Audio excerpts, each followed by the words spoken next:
സുഹൃത്തുക്കളെ, ഇന്ന് സുവിശേഷം നമുക്ക് മുന്നിൽ ഒരു ആഴമുള്ള ദൃശ്യം വയ്ക്കുന്നു. ഒരു ധനവാൻ, ഒരു ദരിദ്രൻ, ലാസർ. ധനവാൻ പർപ്പിൾ വസ്ത്രവും മൃദുവായ ലിനൻ വസ്ത്രവും ധരിക്കുന്നു.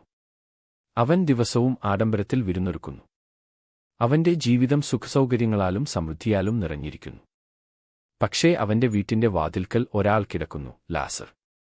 വിശപ്പോടെ, മുറിവുകളാൽ മൂടപ്പെട്ട്, മേശയിൽ നിന്നു വീഴുന്ന അപ്പത്തിന്റെ തുണ്ടുകൾ പോലും പ്രതീക്ഷിച്ച്. വീട്ടിന്റെ വാതിൽ തുറന്നിരിക്കുന്നു. പക്ഷേ ഹൃദയത്തിന്റെ വാതിൽ അടഞ്ഞിരിക്കുന്നു.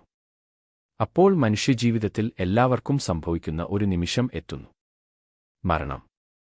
ധനവാൻ മരിക്കുന്നു. ലാസറും മരിക്കുന്നു. അപ്പോൾ കഥ പൂർണ്ണമായി മാറുന്നു. ലാസർ അബ്രാഹാമിന്റെ അരികിലേക്ക് കൊണ്ടുപോകപ്പെടുന്നു. ധനവാൻ യാതനയിൽ ഉണരുന്നു. തന്റെ നാവിനെ തണുപ്പിക്കാൻ വിരലിന്റെ അറ്റത്തിൽ നിന്ന് ഒരു തുള്ളി വെള്ളത്തിനെ പോലും അപേക്ഷിക്കുന്നു. അപ്പോൾ അവൻ ഒരു വലിയ സത്യം മനസ്സിലാക്കുന്നു. അവൻ വിശ്വസിച്ചിരുന്ന എല്ലാം താൽക്കാലികമായിരുന്നു. ധനവാന്റെ ദുരന്തം അവൻ ധനവാനായിരുന്നതല്ല. അവൻ തന്റെ വിശ്വാസം തെറ്റായ സ്ഥലത്ത് വെച്ചതായിരുന്നു.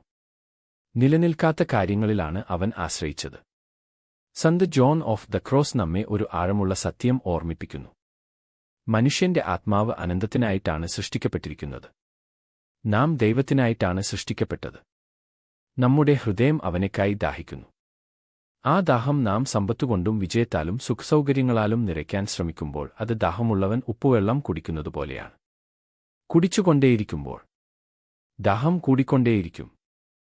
വിശ്വാസത്തിന്റെ മറ്റൊരു മനോഹരമായ ഉദാഹരണം ഒരു കഥയിൽ കാണാം. നിങ്ങളിൽ പലർക്കും ആകാശദൂത് എന്ന സിനിമ അറിയാം. അത് who will love my children എന്ന യഥാർത്ഥ കഥയിൽ നിന്നാണ് പ്രചോദനം നേടിയിരിക്കുന്നത്. ഒരു അമ്മയ്ക്ക് ല്യൂക്കേമിയ രോഗം. അവൾക്ക് തന്റെ ജീവിതം അവസാനിക്കാനിരിക്കുകയാണ് എന്ന് അറിയാം. അവളുടെ ഏറ്റവും വലിയ ആശങ്ക സ്വന്തം വേദനയല്ല. അത് അവളുടെ കുട്ടികളാണ്. സമ്പത്ത് അവരെ രക്ഷിക്കില്ല.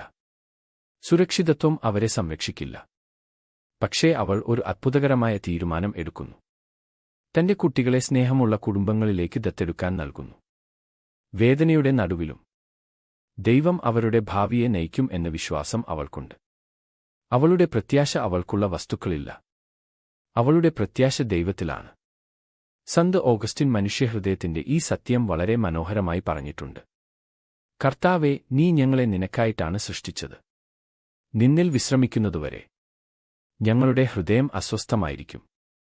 ഈ അസ്വസ്ഥത നമുക്കെല്ലാവർക്കും അറിയാം. നാം എന്തെങ്കിലും നേടുന്നു. എന്നിട്ടും ഉള്ളിൽ ശൂന്യത തോന്നുന്നു. കൂടുതൽ നേടുന്നു. എന്നിട്ടും കൂടുതൽ ആഗ്രഹിക്കുന്നു. എന്തുകൊണ്ട്? കാരണം നമ്മുടെ ഹൃദയം അനന്തമായ എന്തോ ഒന്നിനെ അന്വേഷിക്കുകയാണ്. നമ്മുടെ ഹൃദയം ദൈവത്തെ അന്വേഷിക്കുകയാണ്. അതുകൊണ്ട് ഇന്ന് സുവിശേഷം നമ്മോടൊരു പ്രധാനപ്പെട്ട ചോദ്യം ചോദിക്കുന്നു. എന്റെ വിശ്വാസം എവിടെയാണ്?